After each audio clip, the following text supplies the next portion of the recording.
that down. Your headphones are here. Yep, you gotta have the headphones on so they can hear you. You can hear yourself. Let's make this roll. That goes down. This goes up. Okay. This goes up. We are rolling. I don't have my headphones on yet. Guys, give me a second. I do have my guests here. We just got in here. Let me get myself together. We on Cavassier tonight. You know what I'm saying? We having a good time here. This is Cutthroat Radio Podcast. Thank you guys over here at IG and everything. I got my mask on. I'm gonna take it off in a minute, but I have my special guest in the building. Let me just get myself situated. Let me get myself situated, yo. So we in here tonight. I'm gonna take this off. Let me see if I can scoot him over and get him somewhat like that. All right, I'm in here. I am in here. Thank you guys for coming and tuning in. It is Cutthroat CUTTHOAT Cutthroat Radio Podcast. CUTTHOAT Cutthroat Radio Podcast. I said CUTTHOAT Cutthroat Radio Podcast. I'm in here tonight. My name is Shaw Rob. I am your host, and thank you for tuning in here tonight. Oh man, I am just so blessed to have this cat right here next to me. I mean, this dude, man, he go back like rocking chairs. And I mean, like way back. You know what I mean? I'm going to let him tell his story. But before we get into him, let me introduce him, as a matter of fact. I met him, about a decade or two, and some change ago. And it was a mutual thing because, a cutty with weed is a cutty indeed. And when we smoked, it was just, that was the bond right there. You know what I mean? And I was around him. And then my cousin was around him. But I'm going to let him, if he want to get into all of that, I'm going to let him do that. But further ado, it is CUTTHOAT. And thank y'all, all my fans out there, followers and listeners out there. Thank y'all for tuning in to the show, man. I really appreciate y'all. I'm going to click go on this as well. Thank y'all for tuning in. I really appreciate y'all, man. I mean, I am so blessed. I see y'all out there on IG. Y'all gonna catch up to it. Without further ado, Richmond, California. He comes all the way from Richmond, California. He was, around all of the hard hitters when they was just coming into the game. He was out there coming into the game doing what he was doing. And he got a lot of love. He got so much love and respect around this motherfucker. This is Ism at his finest hour. And I get this exclusive interview. You get this first here on Cutthroat Radio. He ain't never gave no interview to no nigga. And some of these niggas is, you know what I mean? So he go all the way back to the double XL and Murder Dog days. If y'all don't know about that, because you new boots, you new listeners, you young cats out there, if y'all don't know about Murder Dog and any of that, the magazines out there, you got to know about the 916 magazine. You got to know about the Murder Dog. You got to know about Double XL and all of the magazines that promoted all of the music. You couldn't just get on the internet and look at the thing. I'm going to let him tell his story. I don't want to ramble on. I want him to have this is his time. This is his moment. And he's coming full throttle. I got a lot of questions I'm going to ask him. We're going to get into his past, his present, and future. We're going to get cutthroatish. This nigga need to be a movie director, man. Further ado, man. Motherfucking Magic Mike, man, from Richmond, California, all the way to the 916. What's up, boy, man? Thank you for coming in, man. I appreciate it, man. Thank you for coming in. Thank you for coming. I'll scoot this up so you can have a little, you know what I mean? So that way you can get your thing. All right, man. Thank you for coming in, man. Thank you for coming. How you feeling? Like $1 million plus tax. That's what I'm talking about, man. Real isn't. All right. I stay feeling like that. Oh man, already. This feels so great, man. I feel comfortable. I'm gonna take a drink. Can you give me one of them cups? I'm gonna take a drink. We're gonna have a drink. I'm gonna take one with you. We're gonna definitely have a drink in here. Because y'all ain't ready for this. This is Richmond in the back in the day, Richmond. Good looking. Yeah, I mean, thank you so much. I appreciate that. Magic. Yes, Mac motherfucking Magic. That's who I be, man. How did I mean? Tell us about let's walk right into your childhood in Richmond, California. Give us some of your childhood in Richmond, California. Man, childhood in Richmond, California, man. Unbeknownst to a whole lot of people, but a lot of people know too. I was a young, square, smart, likable little nigga. You dig? Yeah. So when I was young, my mama was a single parent, just me and my mother. She tried to protect me, shield me as much as she could from. I mean, shit was going on in Richmond way back then, man. You know what I mean? In the early 80s, I mean, the late 70s, shit was going on back then, dig? And not to cut you off, how old are you? Right now, I'm 51. So in that era, fast forward, yeah, I'm 51, pimp. The reason why I cut right to the chase, because I want the audience to know this is real right here. Oh, yeah, this ain't he not no teenager. He just looked young. Century teenager. Yeah, he just looked young. He looked young. I got kids in their 30s. You got okay. I just want my audience to know. So if so growing up in Richmond at that time, what year was this, like when you was about 10, 11, 12 growing up? Like 79, like 78, 79, 80, you know. But at that time, you know, like I said, I was a young, smart, square dude. I played like 5 different instruments, you dig? Mm-hmm.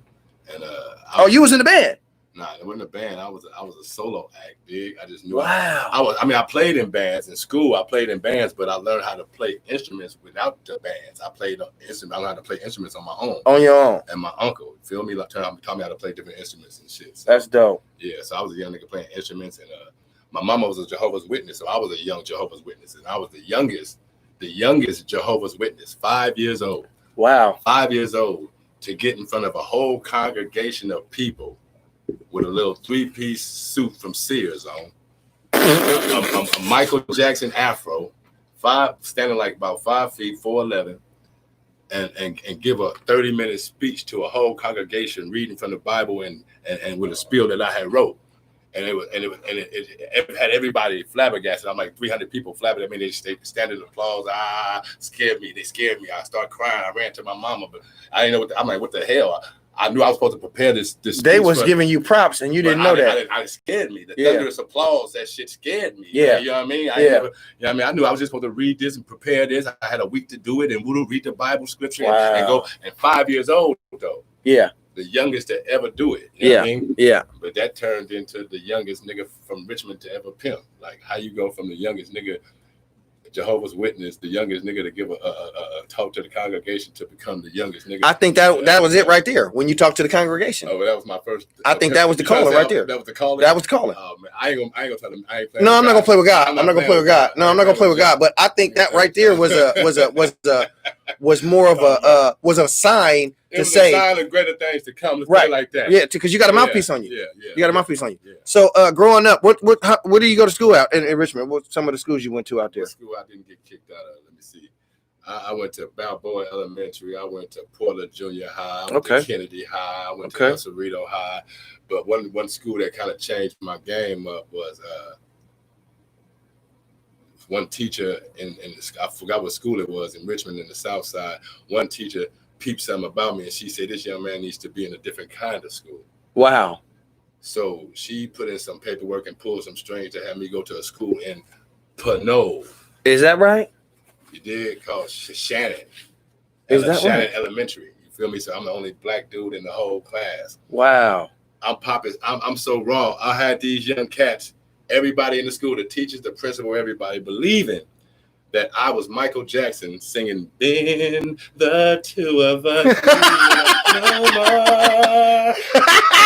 They say, but hold it, your name is Michael Tapia. I'm like, yeah, but it's a stage name. Tapia doesn't sound right, so they made me change it to Jackson, and they believe me. Oh, bro, it was crazy, but yeah, that just showed me some shit back then, though. That's funny. No, I'm saying seriously though, it showed me some shit back then. How a white lady could peep something about a little black kid. Mm-hmm.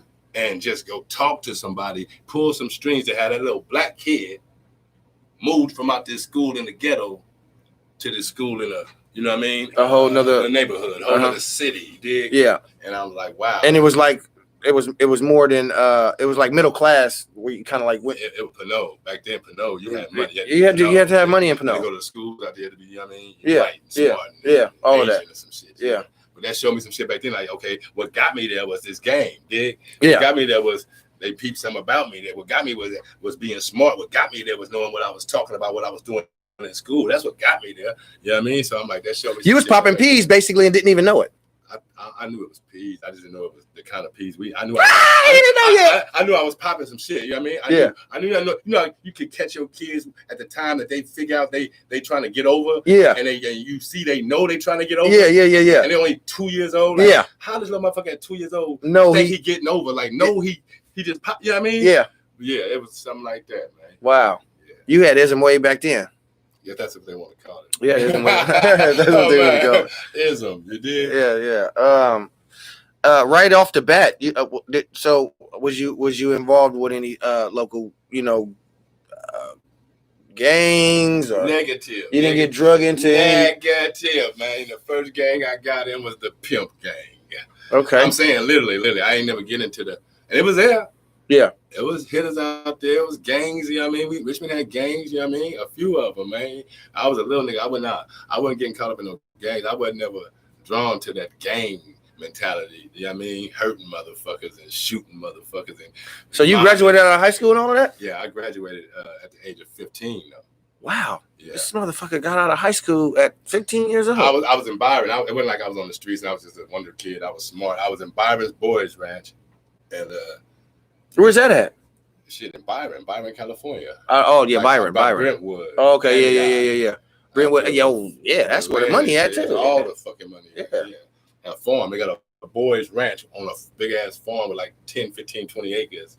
And they make the boys slaughter the cows and all of the cows and back then. Yeah, way back then. That's what Byron's Boys. It's still out. It's still there. It's kids from Contra Costa County right now still going to Byron's Boys ranch. Oh, I gotta look them up. Say where you at? I gotta look them up. That's crazy. I don't know because I went to Fouts. I went up to Stony Fort, California. I don't know what the fuck that is. It's a boys ranch. You go up there. You from Fairfield, California's juvenile hall.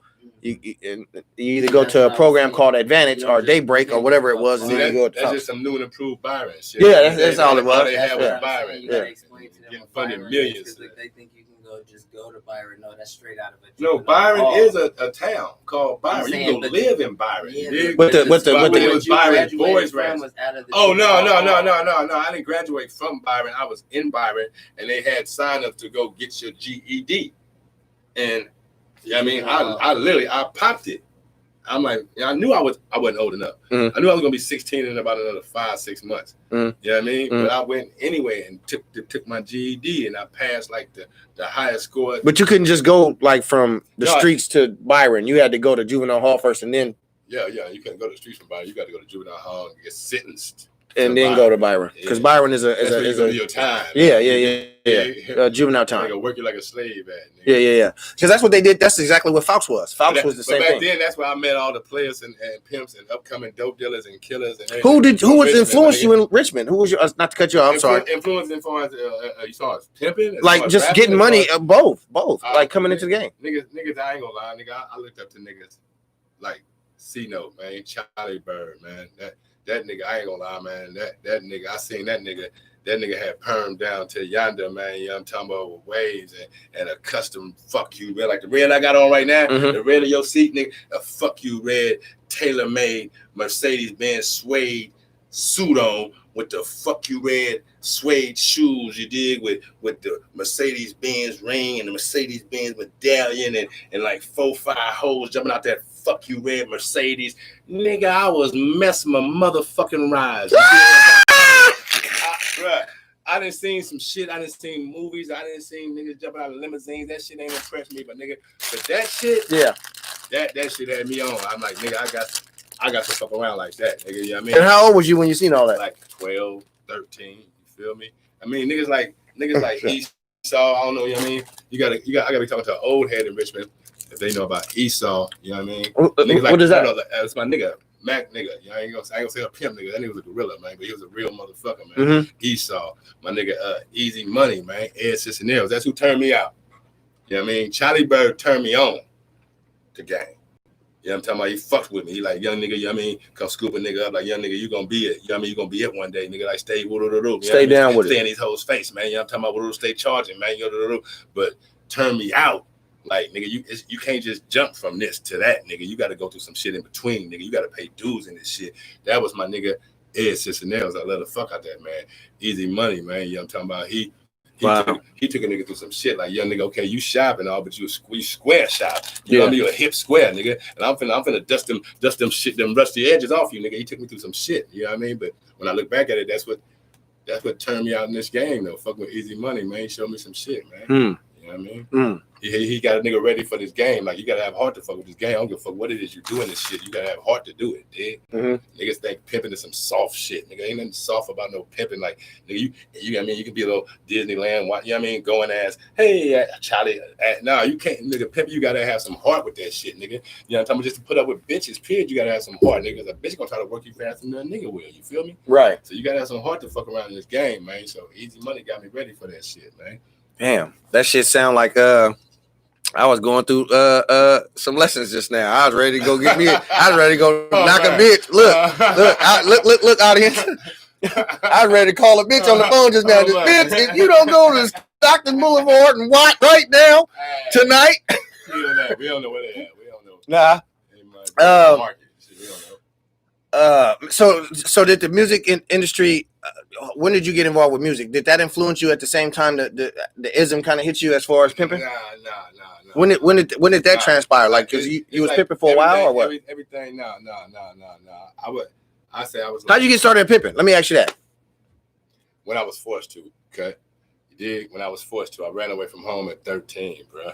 I was like a few months away from being 14. You know what I mean? And I regret it to this day, though. But I ran away from home at 13, soon to be 14, and literally ain't had nowhere to go but to the bitch house. You feel me? The young female that I was just fucking with, go to her house for a couple weeks, whatever, till that played out, then to the next bitch house, and then woo-doo-doo. And it's just like, if the game forced itself on me, literally. Like, wow. You know what I mean? Like, literally, while I'm out here in the streets. Now in between time, you got to understand, the crack game is brand new. I'm talking about, like, literally, like, crack game ain't had its first birthday yet. So you was in transitioning from being in school. I was in transition from being a young genius ass nigga going to Kingdom Hall of Jehovah's Witnesses, literally winning poetry contests. You understand? Playing 5 different instruments. You understand me? To rebelling one time, dig, against moms, and moms like, if you gonna have this little tramp in my house, you gotta get out. And I like, hold on, mama, she ain't even a tramp. She's a young lady, man. But because really wasn't no fucking and no bullshit going on. We were literally just, she was tripping off how I make raps. I told her I don't write. You think? I mean, it's a whole nother story, right? But I ran away. Mom put me out, nigga. She wasn't serious, but I'm stubborn ass Capricorn, bro. And I left, bro. And I stayed in them streets for a little too long, like from 13 turned until my mama died. I never came back. You did? Rest in peace to your mama. We're gonna talk about that. We're gonna talk about that. So when you jumped into the game, so you jumped into the dope game before you start pimping. Yeah, I mean, I'm saying the dope game was like, you know what I mean? Like, it's supposed to be a tool for the next level. Feel me? Like, I ain't gonna lie, you know what I mean? I was like a scary criminal, nigga. I know Jada watching this too. I was a scary motherfucker. Like, I wasn't trying to, you know what I mean? I mean, even though I went through the juvenile hall shit, I wasn't trying to go to jail, get caught with dope and all that other shit. So at a young age, I had maneuvered, and my niggas know this, my nigga. Rest in peace, my nigga Mark Guillory too, man. Rest in peace. Because I was a young nigga, bro, and an OG from Oakland. He seen. I mean, I had a grown bitch. I already started pimping, right? I already started fucking with the dope, selling dope, little, you know what I mean, teenagers, whatever, just to survive. But then a grown bona fide hoe saw me and literally, you know what I mean, got on my game. It was me, Calvin T, and my god brother Chucky, you know what I'm talking about? And she came and, you know what I mean, just was, you know, like sizing niggas up, you know what I'm talking about?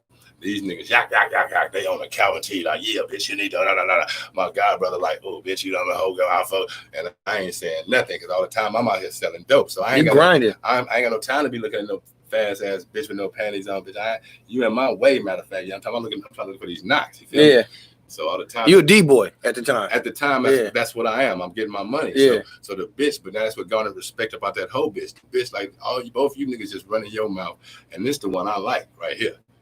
This quiet nigga that's just peeking, getting his money. You know what I'm talking about? Because while they yapping, I'm getting knocks. You feel me?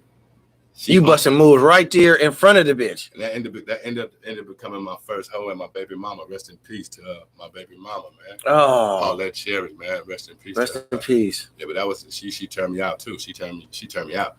I'm talking about She gave you your first real. I'm gonna tell y'all the real, my nigga. And like I say, motherfuckers that know me, man. Know it.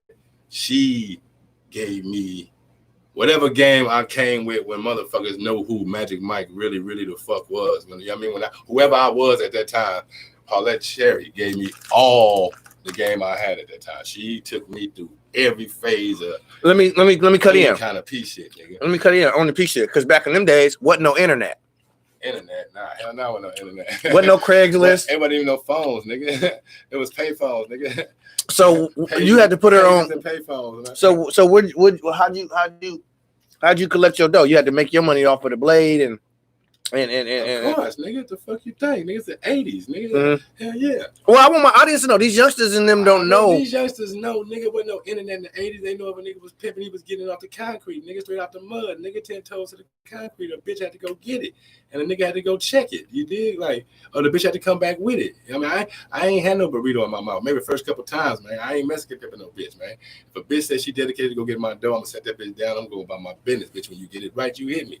I'm gonna come get that. But I ain't finna be all in Ism. You know what I mean? How much you just made? Give me that. I'm gonna be right down the street. Come here, bitch. What you just got? I ain't none of that, bitch. None of Ism. that, nigga. I ain't finna let you have too much money on you. I know when to come get that shit and lift it up off you. And I'm going back about my motherfucking macking ass business. You dig? Ism. Music. Was this at the time you were doing this? Music was man. Music was. When did that come into play? All the shit we talking about, it was already in play. When I mentioned the Charlie Birds and Easy Money, and how I was scared to go to jail, but I'd already been to juvenile hall. Feel me? I'd already been in and out juvenile hall for a little bullshit. Cause like I said, I'm out here. Yeah. I done ran away. So yeah. I'm getting caught up for all kind of shit. Yeah. You know what I mean? But yeah, the music started. Did you ever do any hard time as a juvenile? Did you ever go for like long periods of time? A year, 2 years? That's what Byron's Boys Ranch is. It's a 2-year program. Now, it was, at the time, it was a 9-month program, but during that 9 months, you can catch more time and more time and more time. Mm-hmm. But you're supposed to start off doing that. Yeah, my 9 months turned into a year a couple times. You feel me? Yeah, but the music started because, like I say, I was a poet. You know what I mean? So I was already writing poetry. Yeah. So when rap came out, feel me? When I heard the first rapper to me, I don't know about y'all or whoever, and my nigga Calvin T. He can vouch for this because he feel the same way. I don't know too many people that feel like this, but the first rapper to me was Johnny Guitar Watson, and because he had songs where he was singing and humming and shit, but he had songs where he was just. Who the fuck is Johnny Guitar? I mean, if you sit up here, this interview would be over. You better Google that nigga before you interview me. You don't know who Johnny Guitar Watson is? Johnny Guitar Watson, the famous blues. Johnny I'm slow. I'm late. Oh, you dumbass late nigga. I'm young. Superman lover. Yeah. Don't. Oh, that's him? That's him? Man, I'm done with you, Shab. I don't know. I'm done with you. I'm young, y'all. I'm young. Don't wanna tie you, baby. Don't get me, y'all. I'm young. I don't know. Yeah. But that was your big influence right there? As far as like I heard a nigga talking to a beat. Feel me? He was spitting some shit. So you gotta go look up Johnny when I leave here, my nigga. I will. Before I leave here, we gonna play some Johnny. Yeah, we do it. He was talking. He was spitting. He was spitting to the bitch. He was spitting about the bitch. He was calling niggas nerds and squares but he was just talking it to a beat. So when rap came, I was fascinated by that shit, my nigga. And I was already writing. It was nothing for me to write a poem. Some deep shit. So when rap came out, the first rap shit came out, I was like, nigga, I can do this with no problem. Like, you know what I mean? Mm-hmm. I can do this shit. So I immediately made a rap. I mean, when I'm talking about the first rap I heard, like, I think I was had to be Rapper's Delight. Had to be Rapper's Delight. Like I say, Johnny Guitar Watson, to me, he was the first rapper that I considered to be rap once I figured out what they was calling rap. But the first, like, boom, this is rap, was that Rapper's Delight. You know what I mean? And I'm like, that's all these niggas doing. You know what I mean?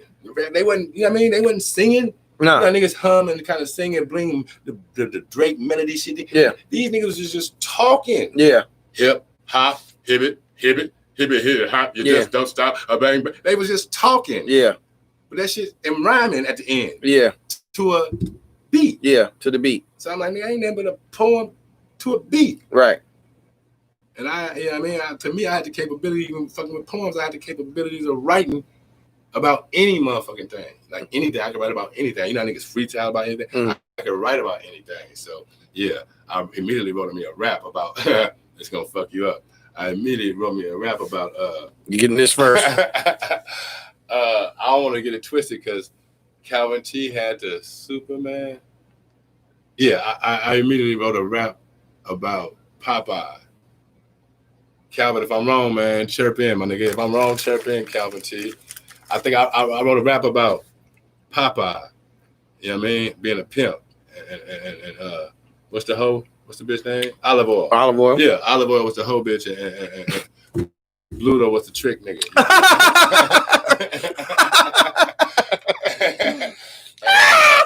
Yeah, I got that here from Cutthroat Radio, man. C-U-T, T-H, O-A-T. Oh, man. Podcast, C-U-T, T-H. Keep it going, man. Let's keep it going, man. I like that. That's what's up, man. So you get through high school, you get through the streets and all of that, pimping and all of that. You becoming a rapper. What was your first album? Like, what was your first project you worked on? Or did you release a project? 1980. I started in 1988. I started releasing underground, you know, cassette tapes. Like you talking about what got me on? Cassette Magic tape. Mike. Oh, that started in 1983. I was just born in 83. Me and Calvin, we started there in Juvenile Hall. It was like 1983. I am saying me and Calvin was at Juvenile Hall. And like I say, I had a Popeye rap, feel me? And Calvin, he was in the same little ward as me, as I was, a little shit in Juvenile Hall. And we just clicked. When we met, we just clicked, you know what I'm saying? So it was time to go back in the rooms. I ain't had no celly. And Calvin had some old sucker for a celly. So Calvin begged the police, man, can I go in the cell with him just till the next unlock, man? I ain't gonna get no trouble, I promise you. They like, man, Calvin Turner, like, we don't know. You know what I mean? Plus this nigga Tapia, he's a troublemaker too. But I was a little militant motherfucker. I was too smart for my own good, so I was a little militant ass motherfucker. I didn't take too good to this. I didn't like authority. I didn't like authority at all. Yeah. You know what I mean? I resented. You left your mama house. I resented the fuck out. I mean, it fucked me up. I mean, right. I wouldn't be who I was. But you left your mama house. If you ain't gonna listen to your mama, how the fuck you gonna listen to them? Anybody. Right.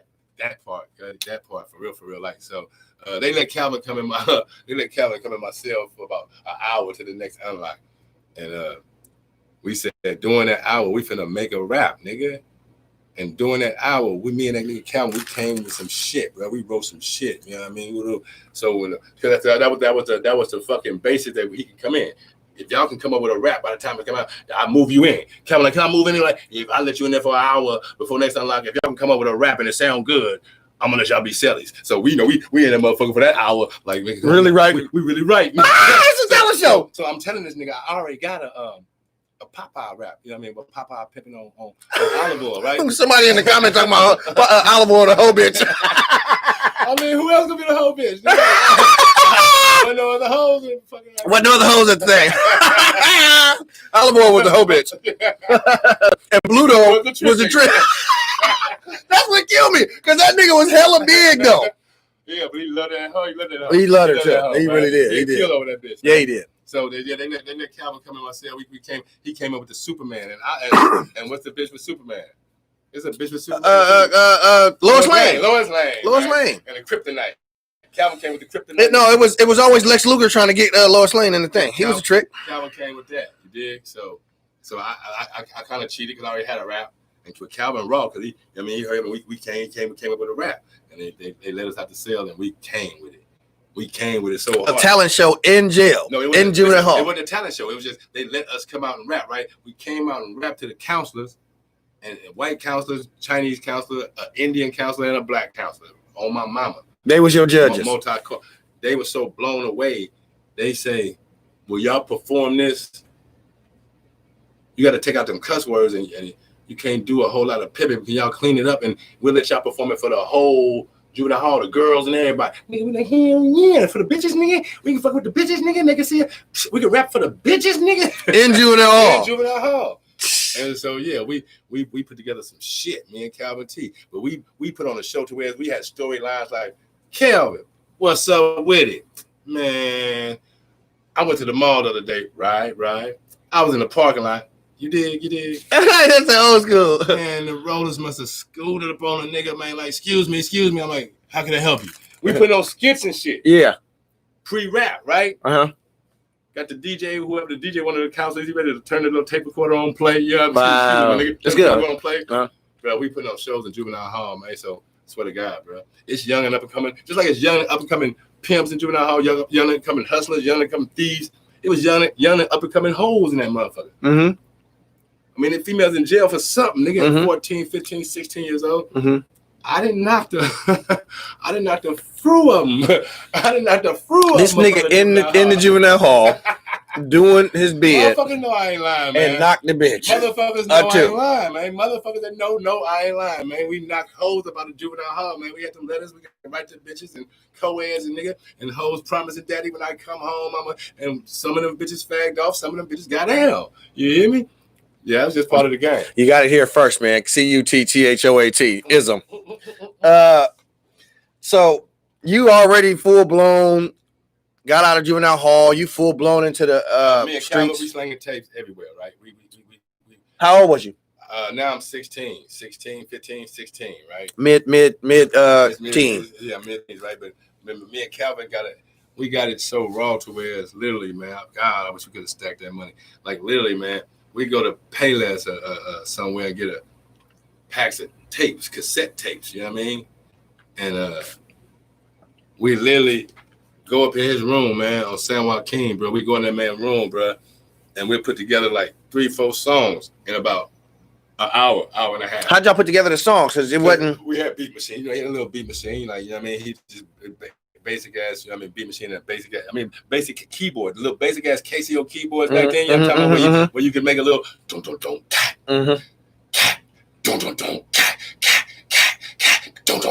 and Calvin was raw with that shit. And then we'll come. That's raw right there. Did y'all get that right now? Just now, and that was dope. That's literally the beat how it was, and then he'll just come up with a melody like down.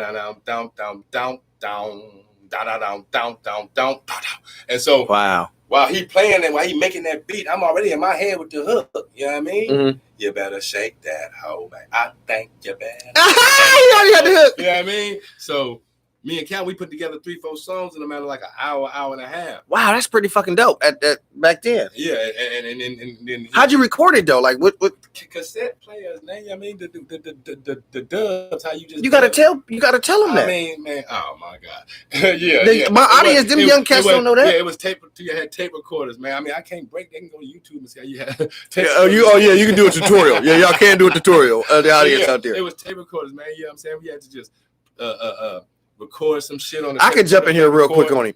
You had to put tissue on the top of the fucking tapes. Right? Yeah, on one of them. And one side you had to put tissue. Right? Yeah, and then when you do the record, and then the other one you could do the thing. So man, you did though.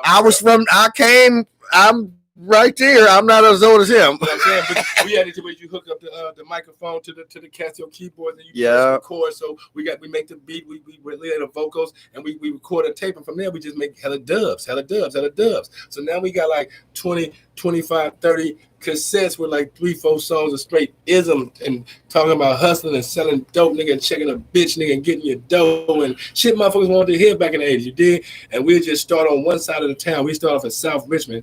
And we'll work our way from every set, every ghetto, every hood. We couldn't even make it all the way through Richmond, man. We make it halfway through Richmond. We just sold every tape, man. Nigga, for like, I'm talking about tapes were selling for $100, man. Affiliate. I didn't sold. Wow. I didn't sold one tape, my nigga. I didn't have a pea partner of mine, man. I'm fucking starstruck because tapes was nigga $10 a tape by the time I came into play. This is raw game. This is before most was even selling cassettes. We was getting like niggas was coming out with this before the Too Short era. I said niggas wasn't giving niggas like market value. Like nigga, what you got on here, nigga? You know what I'm saying? Nigga, hear it and be like, that's worth this. Like you know what I'm talking about? I got $80, nigga. And let me ask you this: 2 bags of weed for you, man. Let me ask you this, pimp. when you was when y'all was hustling y'all tapes, you had a tape cassette thing that they could listen to, or they played it in their car right away. Either.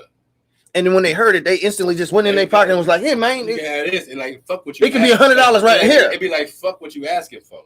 Yeah, because we wasn't asking for no specific price. We like, man, here I got this new Calvin T and Magic Mike. They got this new Magic Mike Calvin T. They got this new Game and Money tape, man. They just put that shit on. And so niggas got 415s in their shit. Nigga, I'm talking about the Zap, nigga. So as soon as they turn that shit on and just hear that shit, oh yeah. Niggas in their pockets. You know what I'm talking about? Nigga ain't say what he want. Nigga, fuck what you want, nigga. Here. And it was just a tape. It didn't have no graphics on it. It didn't have no cover or nothing. We wrote shit on there, nigga. You know what I mean? Calvin T, Magic Mike. Do y'all hear this shit? Y'all don't understand how the game have changed. Not to cut you off. Y'all don't understand how the game has changed. A motherfucker had to write on the cassette tape. A nigga didn't have the access that y'all have to go crawl you stupid fucking graphic. And here's a shot real quick to you graphic designers. You thieves out there. You thieves out there. You think I don't know what y'all up to. Okay?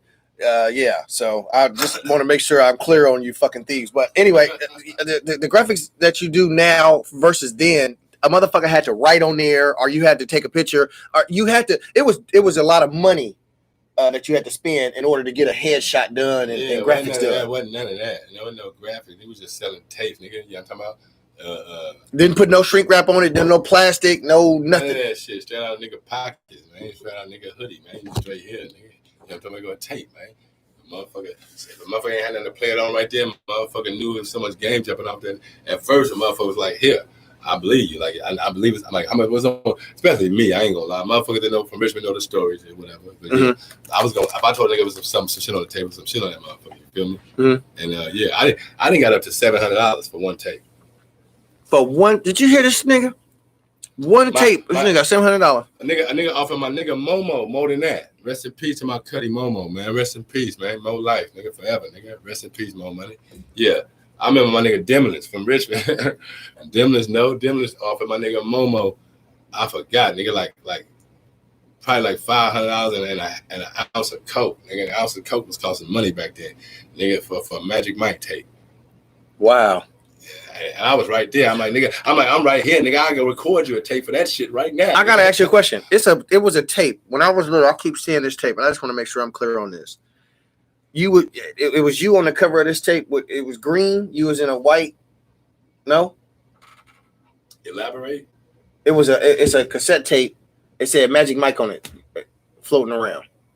But it was a picture of you. No, only. Is it how many Magic Mikes in the Bay Area is it? Ain't no Magic Mikes in the Bay. The only other Magic Mike it is DJ Magic Mike about what is it, Miami? King of Bass. That's the only. My name is padded right now. Mac Magic Mike. That's literally why I had to come with Mac Magic Mike, dig? Because so much shit behind just Magic Mike. You feel me? Yeah. So like, yeah, I mean, okay, I'm gonna set the shit up, set the shit. You know what I mean? Put a stand on the shit. It's Mac Magic Mike. You know what I'm talking about? It's a whole different shit. So yeah, that's that right now. Can't nobody use that right now. You feel me? Oh, so that was a whole totally different person there. Yeah, well, if you're talking about with a green, now I had the only shit I had was a cartoon of a OG player nigga with a little puppet bitch, and on the inside of the table had a picture of me. That was the old game with a new twist CD. But that was a CD. I'm talking about a tape. It's a cassette tape. Nah, my cassette tape didn't have no picture. It was just. Seen that Magic Mike, what I want out of life.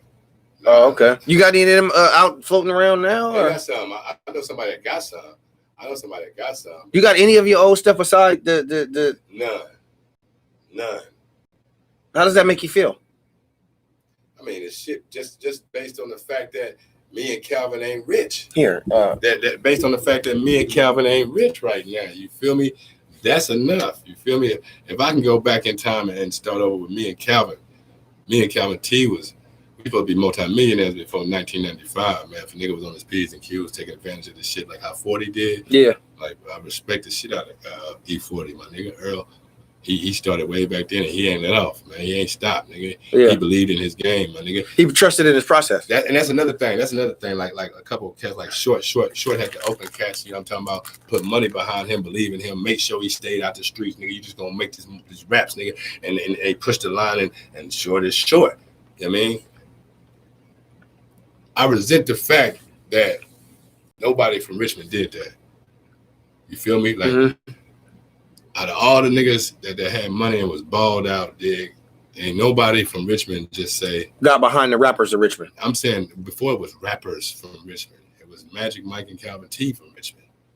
You was the rappers, the first rapper. I'm saying like everybody had to know like these niggas. Not Master P's, no Master P. That shit, my niggas had to know that it's something special about these niggas, man. You feel me? Like nigga, we can get if it ain't nothing but like we can get a grip right now. Like no long term shit. You feel me? Nobody. You feel me? Like I mean, looking back, I can understand why, because niggas was wild in the game, niggas was fucking around with dope, niggas was fucking around with bitch. But then, come on, my nigga, if you see niggas got talent and you got a piece of change, you supposed to be like, nigga, we can get some money out this shit here, man. You know what I mean? Real quick, was you still? You was at the point in time Master P came to Richmond. Was you still out there in the streets? I was back and forth in and out of jail, but I was out on the street. Yeah, Did you ever run into him when he was out there? Yeah, I ran into P. I ran into his brother. C Murder? Yeah. Before all of that? Yeah, before all that bullshit. Yeah. They was on the south side back there. Their grandfather had a record store. What was the name of the record store? No Limit. No Limit record store. Yeah. But P, I knew P. I ain't fuck with him. Like I ain't gonna say I fuck with Master P, none of that shit. But yeah, I met him. Yeah. Out there in Richmond though. Yeah, out there. Was he into the streets like out there? Or? Negative. No. He wasn't into the streets like that? I mean, if you hear a nigga say he was, I mean, shit, point him out. Cause I don't know. I mean, P was. I mean, he hit a corner or two. He can go holler at a few couple of niggas, but now out in the streets, active, fucking around in Richmond, nah, hell nah, never. We had to clear that up for all of you guys out there. I know y'all was kind of wondering. I didn't even know that was an issue. I didn't even know that was ever. No, because a lot of people from the Bay Area thought Master P came up here and did his thing and was the ice cream man and all of that shit. Not in Richmond though. He fucked around in Richmond and had groups and acts up out of Richmond like my nigga Lil Rick. Yeah. Who I just finished recording with, man, my nigga Lil Rick and I'm talking about and Cali G. Mm-hmm. For you know what I mean? One of the first original TRU members. You know what I mean? Big Ed, man, you know what I'm saying?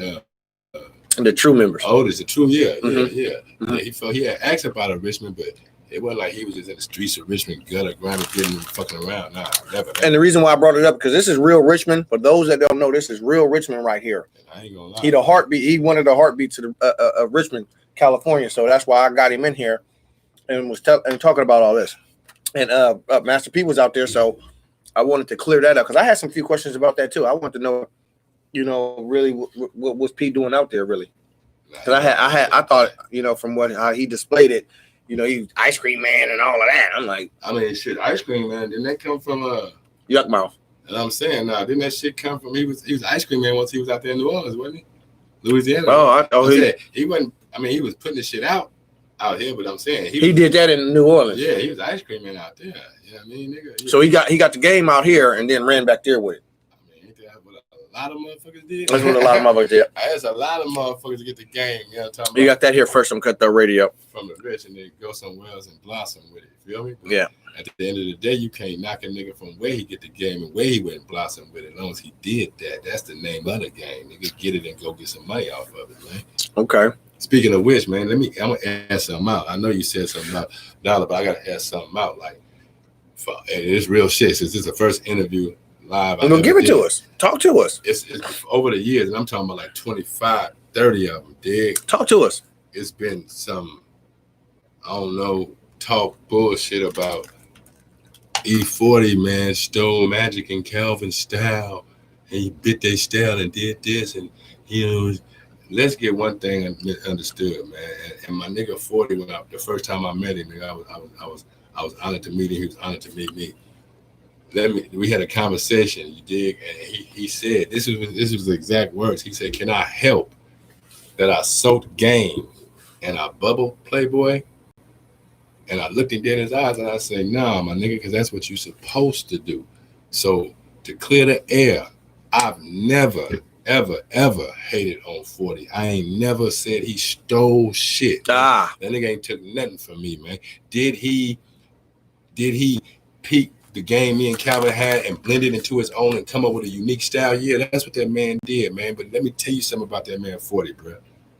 he the only, and I do mean the only artist from the Bay or anywhere else that not one time, but consistently throughout his entire motherfucking career on every platform from Canada to the US has given me my props in numerous interviews and given Calvin T his props in numerous interviews on BET, MTV, it don't matter, on records with G-Eazy, on 5 of his own albums, on 3 of features, 40 Gonna Let It Be Known. He shout out Magic Mike and Calvin T from Richmond. So for that alone, I'm grateful. I'm honored that he pays the kind of homage he does, my nigga. And I ain't got no problem with 40, my nigga. I got nothing but love for that man. So for all y'all with that rumors for the last 25, 30 years, thinking that me and 40 ain't cool or whatever, get that out your head. 40 called me on my house phone, not my cell phone. 40 called me on my house phone to holler at me when he came to Sac, my nigga. So it's all love between me and that man. So I want to get that out there, get out there and open, like let it be known. All right. Since it's the first interview I did, let that be known, my nigga. All right. So we transitioning from from Richmond to Vallejo. since we talking about Vallejo now, let's go right into Vallejo. Oh man. Let's go right into Vallejo. We there. We ain't across the bridge. Yeah, we related to y'all. We the last city. Before we get into the WAP about the Valley Joe, because Richmond, Vallejo, they're cousins, man. You feel like right. Say, Vallejo, come on, man. I don't know whether it's gonna be the OGs or it's gonna be a young G with an OG's mind and heart, man. Vallejo, come on, man. Shit is getting beyond me, man. Beyond anybody, man. Come on, families, bro. Y'all ready to destroy generations of families, man. For everybody that's down, man, that's a whole other generation behind that one body, man. So I don't know what it's gonna take. I mean, I'm from Richmond, and Richmond gutter is fucked up. We losing body, but Vallejo is so come on, man. The way it's happening out there, one of y'all, please take charge, man. Somebody come find a way to make some shit come together. My cut right here from Vallejo. I'm not from Vallejo. I got my firstborn cousin and her siblings and her little kids that's living in Vallejo right now. I pray for them every night like I pray for everybody else in Vallejo. But seriously though, Vallejo, somebody, man. Somebody, come on, man. I'm glad. This is, again, respect from an OG. He come from the other side of the bridge, and he already know what's been going on out there. He know everything that's been going on out there. Bro. We're not even finna go into details, but he knows exactly what's been going on. And we talked off the record about what's been going on, and he just wanted to share his piece with that, y'all. That's it. He just wanted to share his piece, and I really appreciate that because it takes an OG that know to man up and give us that message. The same shit happening in my city, Richmond. Right. Come on, man, Richmond. Right. Seriously though. Yeah. But y'all, we talk. We talk. Me and my Richmond nights, we talk. Yeah. On the sidelines, but Vallejo, I don't get a chance to holler at nobody from Vallejo, so I'm saying it live right here. So this is your chance to say it live right here. Come on, Vallejo, definitely. Man. Y'all stop. A quick question. Talk about it. Renaud Bernstein, a friend of mine from Vallejo. And a little bit from the Rich. You got any Richmond stories with Bernstein? He asked. I got a gang of stories with. Hey, Renaud Bernstein. He real Richmond. I told you. So he know the Bernsteins. He know y'all family. Sandy Bernstein. Is he related to Sandy Bernstein? Who's Sandy Bernstein to you?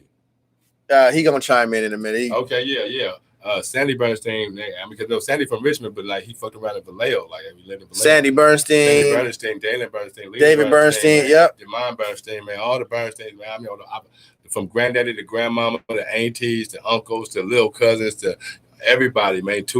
Every Bernstein, Lil Randy Bernstein, man, my nigga Surdy, man, rest in peace, man. All the Bernsteins, man. Trust me, man. That's crazy. It's a small world. How especially me and Dalen. Me and Dalen got too many goddamn stories.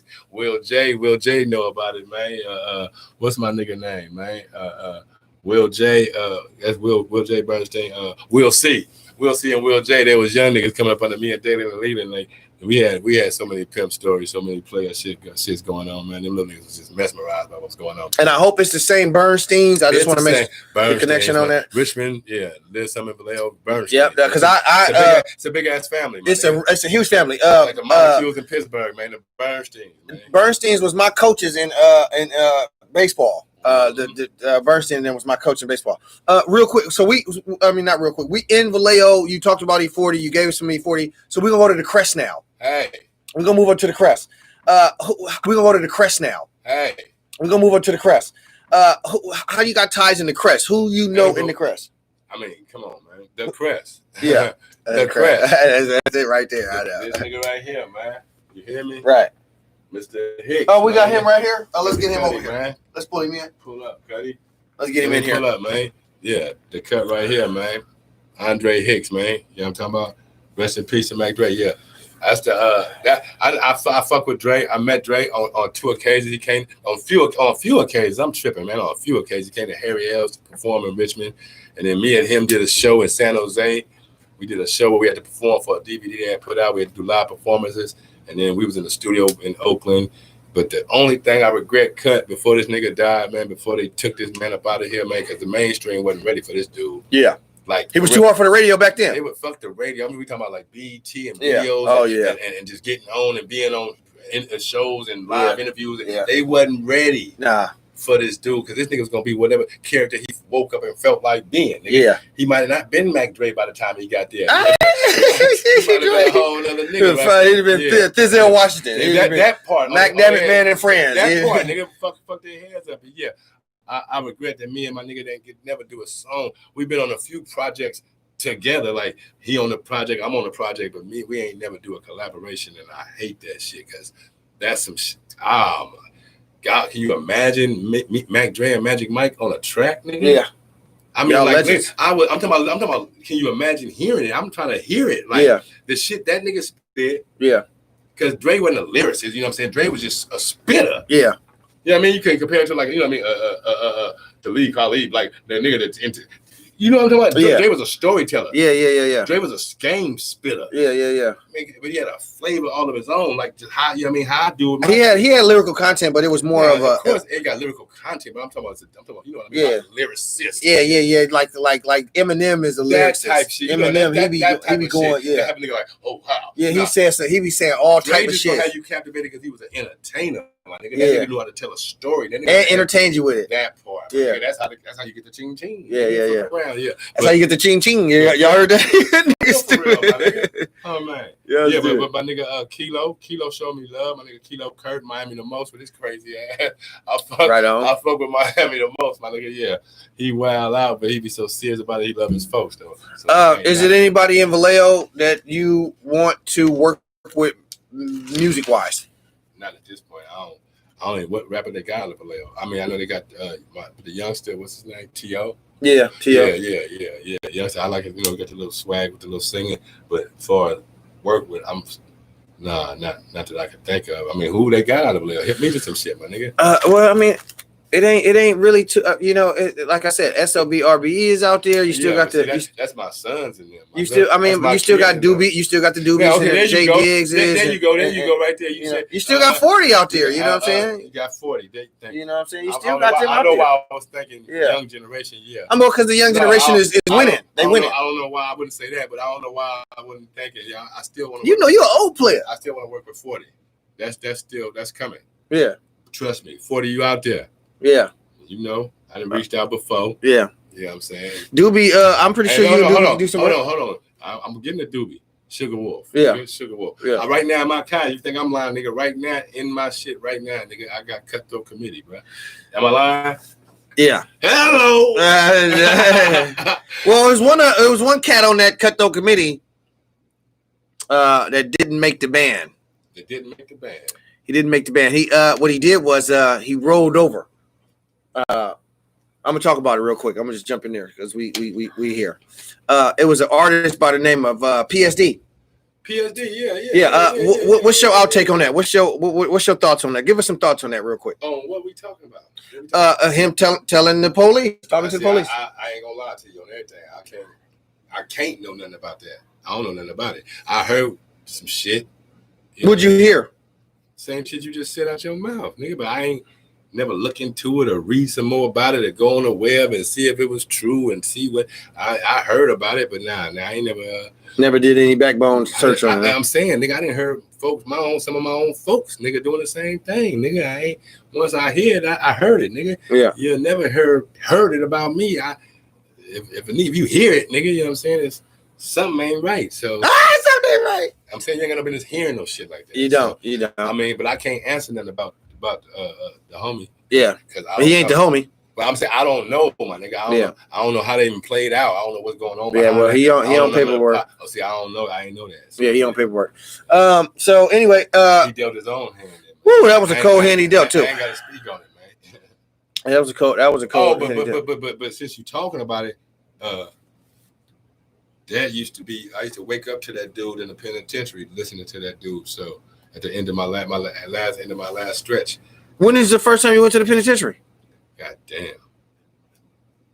1991. What they send you to the penitentiary for? Dope, guns, attempted murder, shooting in the habit of dwelling, dope, some more guns, some more dope.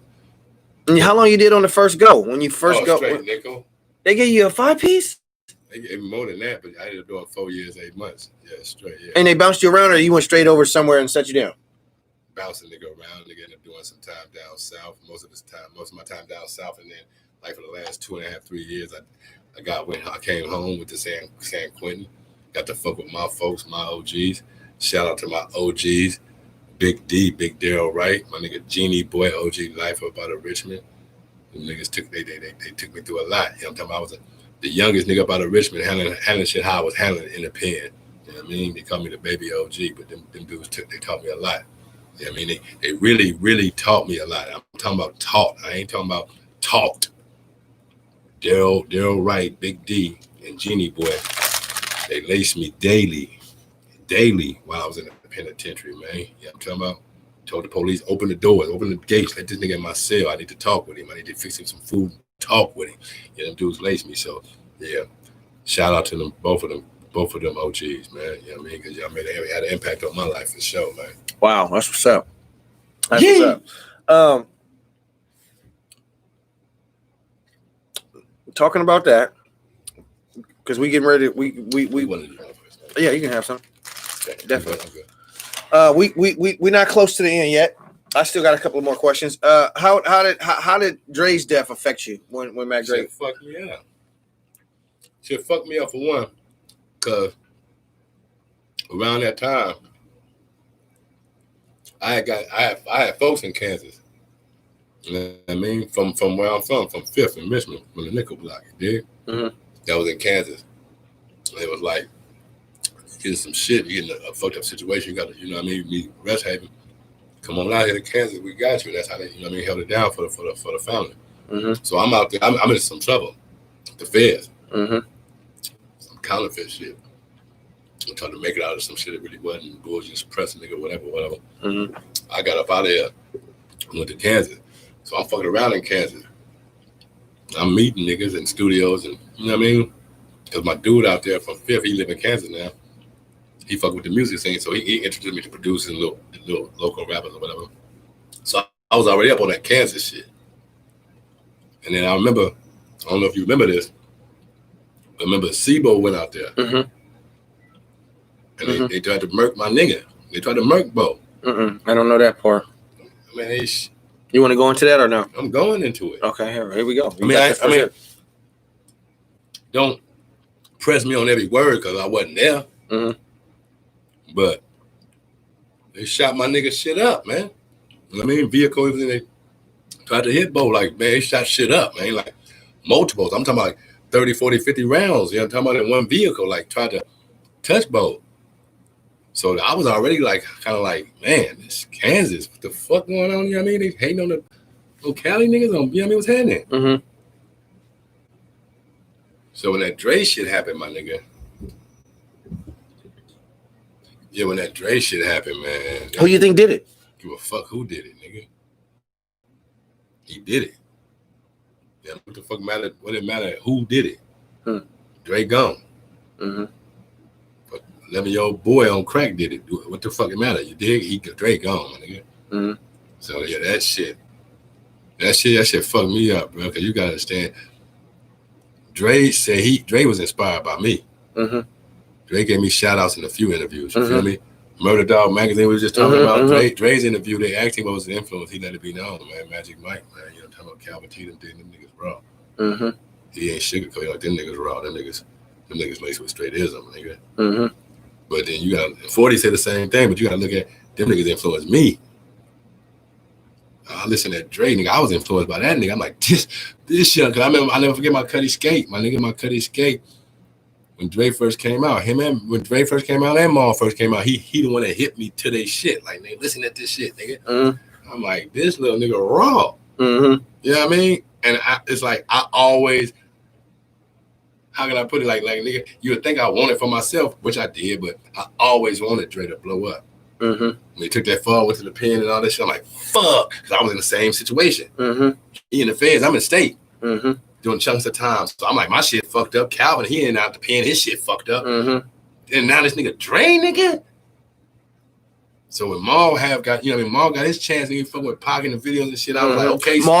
Pac did Maul first video. Yeah. Mm-hmm. Yeah. Mm-hmm. Juice, I was juiced about that little nigga. I wanted these niggas to blow up. Shout out to Maul, and rest in peace, Pac. Shout out to my nigga Maul. Maul know what it is. That's my little nigga, man. For real, man. Tell you the story about Maul. How I met Maul. On the way to E40's record release party in San Francisco. Mm-hmm. We pull up at a gas station in Frisco. We see a little 16-year-old nigga out the sunroof of a Brougham. He out the sunroof of a Cadillac Brougham, man. Get out. He at a gas station on one, playing the music loud on one. My nigga, I'm with my nigga Pone, like, man, that look like Maul. I'm like, Maul, who? He like Mac Maul. Now you gotta understand, like I said, I didn't heard this young nigga. I'm feeling this nigga little ism. Like, I want this little nigga to, you know what I mean? Yeah. So he like, that's Mac Maul. I'm like, swear to God. I'm like, swear to God, that's Mac Maul. Nigga, pull over, nigga. Yeah. So my nigga Pone get out and like, Maul, what's happening? He like, I want you to meet my OG, Magic Mike. When I tell you this nigga Mac Maul, he's 16 years old. Mm-hmm. Had a motherfucking fit. He like, Magic Mike, nigga.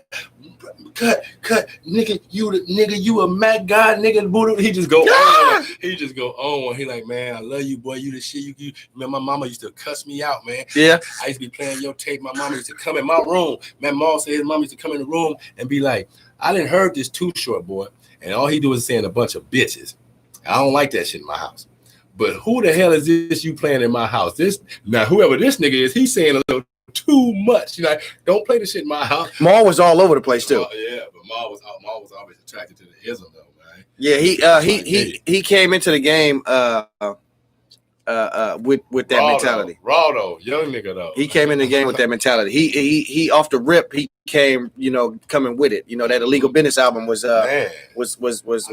In the cat too, nigga. Yeah, definitely classic. Shout out to Mac Maul too. Shout out, my nigga. Shout out to Mac Maul. And I'm gonna get you in here, Maul. I am gonna get you in here. Don't worry, I get you. I ain't worried about you. Oh, man. I ain't worried about you. Straight off from all of that, we're gonna shift gears a little bit. CUTTHOAT. I always try to ask my my artists, my guests, and my people's what they political views are. I try to always ask my guests what they political views are. How do you feel about the candidates that are in the debate that just happened? Fuck Donald Trump, man. Off the rip. Fuck Donald Trump, man. Come to the mic. Like I ain't even finna get into, and I'm political savvy, nigga. You know what I'm talking about? I know about politics and the origination of both parties and all this shit, man. But we ain't talking about the 80s, man. We ain't talking about the 30s or 60s or 70s, man. We talking about the present, my nigga, 2020. And 2020 is going to engrave what happens in 2024 and 2027 and 2028 if the world lasts that long. Now listen to me. This motherfucker Donald Trump is the devil itself, my nigga. Woo! Talk to him. Like, just to be clear about this political party, or you a Democrat? Democrats always promising niggas shit, but they don't never show up. You motherfuckers always want handouts, while the Republicans, the rich dudes. What the fuck they doing for you? Wait a minute. So Democrat, okay, it's a stigma. a stigma like a Can I ask you a question? Let me ask you this question. Talk about it. Republicans are the rich ones and Democrats are the poor ones? Because Democrats can be rich too, I thought. They is, nigga, because they all white. Listen, Republicans is the elite. The rich motherfuckers that control all the major corporations. Democrats don't do that. And the Democrats are supposedly for the people. the Yeah, welfare, the welfare, Yeah. the food stamps, Yeah. the housing. They ain't You know what I mean? lying. So if you Democrat, you waiting on a handout, you know what I mean? And you only voting for them because they're supposed to do for black. That's the stigma. That's what they holler. That's the stigma. But this is my thing. If the Republican Party had another candidate to go up against Donald Trump, I'd go for that motherfucker, man. Over Donald Trump. But right about now, bro, like I done said it before, my nigga, I'd vote for Wesley Snipes' boyfriend and Kermit the Frog's niece before I vote for Donald the fuck Trump. I hope that didn't go over y'all head. This nigga said Wesley Snipes' boyfriend. I'm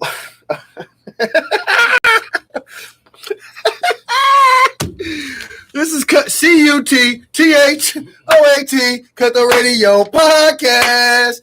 So he don't give a fuck about Donald Trump. So I'm gonna go and lean towards Joe Biden. Joe Biden. Okay, we're gonna just go right there to Joe Biden. That's done, and we're gonna move forward. Family. Talk to me about family. How old was you when you had? Do you have kids? First off, I ain't got no kids. I don't know if the kids. If you have any kids out there, I think he was just playing. Oh, shit, I think he was just playing. That showed me up right there. And he gonna look at me. I know I'm just playing. And then he need to look at me. Because you know, nigga, you done been around a funeral clubs. I that's why my audience don't know. Okay, look, you got to talk to my audience. I'm fucking around, man. I got nine beautiful children. Man. You got more. You got less than the Cuddies. I don't want to say their name. I ain't gonna do that. Let me see. 1, 2, 3, 4. Wait, 1, 2, 3, 4, 5. 5 grandchildren. Yeah. And 5 grandchildren. So who's the oldest? You got an older son or older daughter? Older everyone. Yeah, I got both. My oldest son is in his 30s and my oldest daughter's in her 30s, 34. My oldest son, 31, 32 years. Daughter, 27. Somebody in here making me laugh. Somebody in here making me laugh like a motherfucker. Yeah, I got kids. I love my kids, man. My kids is my everything, bro. Are you married? Yes, I am. Yeah, I'm married to this game. Married to the game. Nah, I'm fucking around, baby. I'm fucking around. I'm married, mommy. I got a beautiful wife, man. Shantia, man. I'm married. I've been married for 17 years. That was my next question. Married for 17 years. Y'all got kids together? Yeah, we got 4 beautiful kids. Yeah. 4 beautiful kids together. Yeah. That's what's up, man. Black love is beautiful. Black love is everything, man. It's beautiful. And don't let nobody tell you anything different, man. Right. Like on some real shit. Yeah, I grew up as a pimp, my nigga. My name is Mac Magic Mike, nigga. I invoke game and some more money, man. But at the end of the day, my nigga, I ain't shit without family, my nigga. I wouldn't be nothing without my family, my nigga. Big ups, man. That's what's up. Big ups. Shout out to that. That's deep right there too. Do you have any dislikes to anybody? I can say what I want to say. Yeah, this is Cutthroat. Cutthroat, fuck you, faggots, nigga. Fuck you, motherfuckers trying to implement homosexuality into our motherfucking culture, my nigga. Fuck y'all making some transsexual Barbie dolls, nigga. Fuck showing the motherfucking Disney Channel with some motherfucking 8-year-old nigga talking about he think he's gay. How the fuck can you be gay and your shit don't even get hard, nigga? Your little stinking pissy pussy don't even get wet. How the fuck are you bisexual at 9, 10 years? This society is disgusting. I don't give a fuck how many viewers say this nigga Magic wrong because you have ass gay. Fuck that faggot mentality, my nigga. Man's supposed to be with woman. Woman's supposed to be with man, my nigga. You gotta hear Procreate, first. recreate, continue life as we know it. Not that weird shit where you got an 8-year-old boy that wants a sex change. Oh, And this multi-millionaire motherfucking man, black man, allowing his child to be addressed as a girl. wait, don't. Nigga, I'm going to, nigga. Are we talking about somebody specific? Dwayne Wade, Oh, ass, shit. nigga. I knew it. The bitch Gabrielle Union got her boy. dilled up his ass, faggot ass nigga. Here we go. I don't agree with that shit, my nigga. No, definitely. If you get grown and you decide you want to be gay, that's your business. I don't agree with that shit either, but that's your business. If you get grown and you decide that's what you want to become and that's what you want to do, that's your business. No disrespect to the alphabet community out there. I don't give a fuck about no alphabet community. I'm anti-homosexually, man. My God says man with woman, woman with man. So I ain't trying to cater to their motherfucking community but my own, my nigga. So yeah, I can understand why he would say that, but I ain't saying it. I don't sympathize for nothing homosexual. I don't either, but I just I know you don't. I don't want to hate. I ain't trying to appease. I don't hate nothing. Yeah. I ain't gonna lie. I do hate homosexuality. Now I ain't gonna say I hate you if you're homosexual because my mama raised me not to hate nobody. Right. But I hate homosexuality. I agree to that. Let's get that. I agree to that. Nigga. Yeah. I agree. I totally agree to that. I just don't like the shit the way that they're trying to push this shit. I agree. Down our young kids. Absolutely. Like it's cool to be absolutely. that way, my nigga. Absolutely. So I remind my kids every day, my nigga, that absolutely. You're a beautiful young girl and you're supposed to grow up and like boys. Yeah. You know what I mean? Don't like no girls. You're supposed to like boys. You know what I'm talking about? Absolutely. And when you see a boy out here with a wig on, and that's not right. Don't think that's normal. That's not right. That's and they know I am like this on social media and on the streets. Y'all already know my audience and everybody out there. I do not condone that type of behavior. It's your business. I'm not gonna disrespect you about your behavior. I'm not gonna disrespect you about your the way your sexuality or anything like that. Don't run up on me. But don't come to me. Don't disrespect me and my straightness with your homosexuality. You could do that over there. Again, I'm not gonna disrespect you about it. I'm not gonna talk about you or anything. I'm not gonna put down the alphabet community.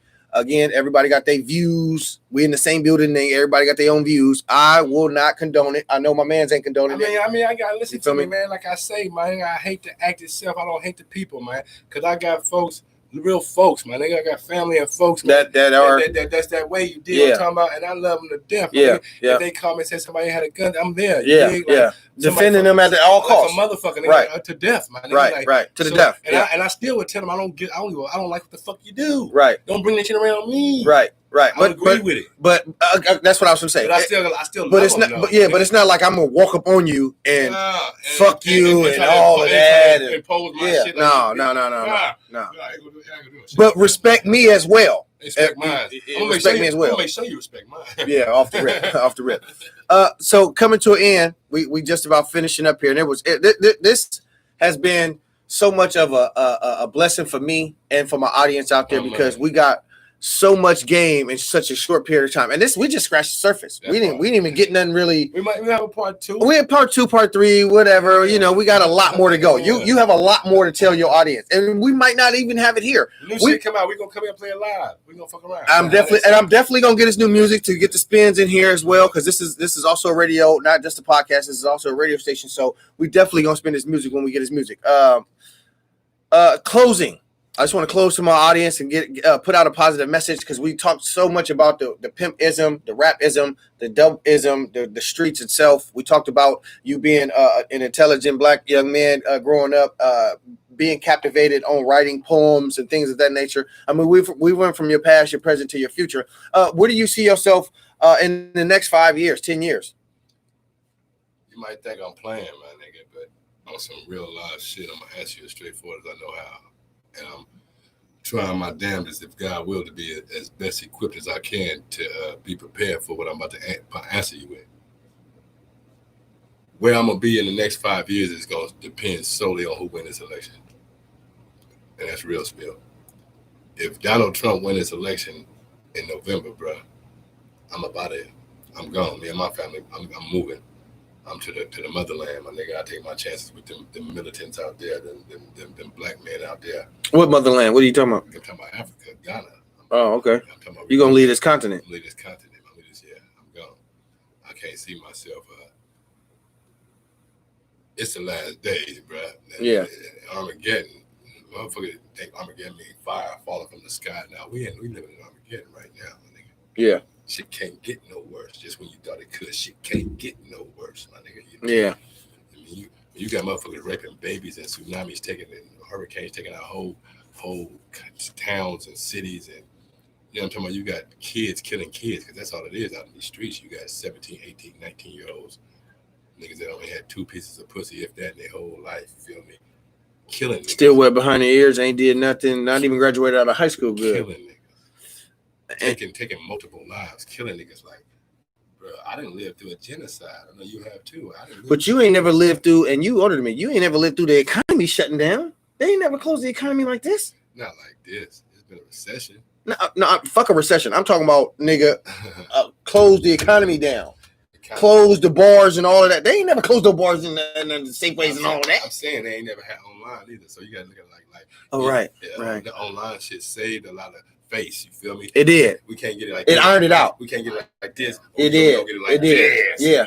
You right. Since they couldn't get it like this, that online shit, they got it like that. Because back in the day in your recession, when it was a recession, it was over with. You couldn't go to Sears, you couldn't go to Penny's. You know what I'm talking? We ain't had no Amazon. Just damn, you couldn't go to you talking about the only stores you had. But you had TJ Maxx was it TJ Maxx? I think TJ Maxx. You had Sears, you had Levitt's, you had Wards, you had Levitt's, Montgomery Wards, you had Levitt's. You love it at Levitt's, love it at Levitt's. You know what I'm saying? You ain't this nigga said Montgomery. Did you? I was like Doggy Diner, nigga, the hot dog stand, nigga, hell yeah, nigga, Quick Ways, nigga, in Oakland, nigga, yeah. Real quick before we get out of here, because you didn't give us no old school highlights of like the Palladiums or like events where we're really cracked in Richmond. Like, give us some real. The shit, the Palladium was in Frisco. The motherfucking Candlelight, that was in Richmond, nigga. That's where I got my schooling at, man. You know what I mean? That's where if you're gonna be on the stage and be somebody, and motherfuckers gonna see you and know who you is, you gotta go through it at the Candlelight, man. You gotta make your appearance at the Candlelight, man. You know what I'm talking about? Dre said something about that in his raps. The Candlelight, that was the spot. Dre done been to the Candlelight. Yeah, he said something about that in his raps. Been to the Candlelight, nigga. Like, if you come to Richmond, nigga, back in the day, you come to Richmond, that's where it's popping at the Candlelight. Yeah, he said that in one of his raps. That's dope. Magic motherfucking Mike. Mackin. Magic motherfucking Mike. I mean, this motherfucker, you know what I mean? This motherfucker came all the way, man. He never ever talked to nobody. He talked to Murder Dog back in the day. But you had to read it. You had to read it. You couldn't visually see us. He talked to Double XL. I ain't talked to nobody in 20 years. They put like he came to Cutthroat Radio and gave it to me first. Thank you so much, man. I really appreciate it. We had fun. Let me tell you what's going on though, real quick. We got my dude Lil Rick. He working right now. Lil Rick, man, formerly from No Limit, man, but he AI Music right now, man. He got a project going on. We just recorded Up on These Hoes, man. Up on These Hoes. Yeah, and the single finna drop next week. The video will be out in a couple weeks, but yeah, he working hard. So check out Lil Rick, Ye Nation, man. He getting where you can get it. Where can we get him at? YouTube, Spotify, all that, all social media outlets, all music outlets. You can find him on there. You can find him as well. He's posted on my page. I'm gonna share it because he just shared it to me. So I'm gonna make sure I share that as well. Leave it on a good note. What advice or message to myself and audience in this generation, because this generation is out of control. Sure. What positive advice you could leave for us to gain and to take and soak into our day-to-day lives and to make our lives better and our communities better? What advice can you give us? Listen to me, man. Simple as math, man. Parents, get your kids. That's the fuck it. Parents. It start with parenting, man. If these young niggas that's out here taking lives and not having no respect for life have never been taught to respect a life. They don't even respect their own life. They care less, give 5 dry fucks. If they get killed, go to the pen. They don't give a fuck. So you know they don't give a fuck about your life. But that started from not being taught to respect life, not being loved enough to respect life, not living with people that respect life. You feel me? These kids, their mothers on drugs, their fathers in the penitentiaries are fake flossing, don't even claim them as kids or whatever. And nobody's fucking with them. Nobody's teaching them. Nobody's loving them. Nobody's educating them. No guidance. It's, man, in the village, man, it starts with the parents, my nigga. Like, it takes a village. You can't expect the village to raise your kids, my nigga. It starts with the parents, man. The parents first. For every young nigga that's out here murking shit, they mama know it. They big OG, they cousin know it. They daddy know it. You can't tell me young niggas is out here killing shit And don't nobody know come back nothing. to the hood, and this lady don't know her son is a hot boy, that he is a killer. And as soon as he get locked up for triple homicide, free Ray Ray. Bitch, Ray Ray just killed 3 motherfuckers. No, keep Ray Ray locked the fuck up. You should teach Ray Ray how to be a man and respect life. Okay, Ray Ray gone. Now you got Ruru. Bitch, teach Ruru Since you couldn't teach Ray Ray. how to respect life. It's parenting, my nigga. It's parents. It starts with parents teaching these children what love is, what life is, what respect is, what loyalty is, what honesty. Teaching morals. It sound old school, sound old fashioned, like some shit motherfuckers used to say back in the day, but it's the goddamn truth. God. If kids get that, and when I say kids, my nigga, I do mean 16, 17, 18, 19. You still in your damn teens. You ain't grown at no 16. Don't even know nothing. You don't know shit Nothing. at 16. Nothing. You think you know what you want. My nigga, I thought I knew what I wanted. You don't know what you want. You a teenager, and parents quit treating these kids like they're your grown. friends. Like your friends. They're your kids, man. Like the rest of their life depend on what you teach them now, how much love you show them now, man. So yeah, that's the only way this generation or any generation can be saved. That's the only way we're gonna come together as a people. It starts with these parents, man. You got to be parents to your kids, man. Show them something, man. Quit just cutting them loose in this jungle, thinking that the fucking what was the village gonna raise them? No, the village can look after them, but the They village think the can't raise internet them, gonna man. raise them. They think the phone's gonna raise them. They think the friends gonna raise them. They don't think that's what's raising them. Mhm. That's what's raising them, nigga. Yeah. The internet. Mhm. They friends mamas. Mhm. You know what I mean? Mhm. YouTube. YouTube. The internet. That's the internet. I'm saying Weed. parents got to Belucci. make parents. I'm just saying it start with the parents. Mhm. And And the parents, when you say it start with the parents, if they was taught to be with a young mentality, or if they wasn't taught to raise, wasn't raised right, then they not going. They don't know how to go. They're not gonna pass down. Kids, but I'm saying then somebody in the family got to step in, man. Yeah. And listen, when I say kids, I'm not talking about no kids. I'm talking about them 28-year-old, 31-year-olds that still act like kids. out here murking and killing shit and disrupting life and the process of living. These parents, they know niggas my age. You know your son a killer, nigga. Say something. Stop this man. Instill some love instead of hating to this nigga, man. All I'm saying is for every nigga that's out here taking lives for whatever reason, because there ain't no hell of a reason just to go kill a nigga, my nigga. Back in the days, you had to have a hell of a reason to go kill a nigga. You didn't just whack a motherfucker. You didn't just whack no nigga, my nigga. You had to steal a 2 bricks from and you didn't whack no motherfucking auntie, uncle, kids, and none of that. None of that suck ass shit. So all I'm saying, on my way out, man, respect life, my nigga. Yada die. Teach your peoples how to respect life. Yada die. I love all my peoples. I know my peoples love me. Y'all keep it lit, man. Y'all stay safe, man. You know what I'm talking about? Yada die. Yada die.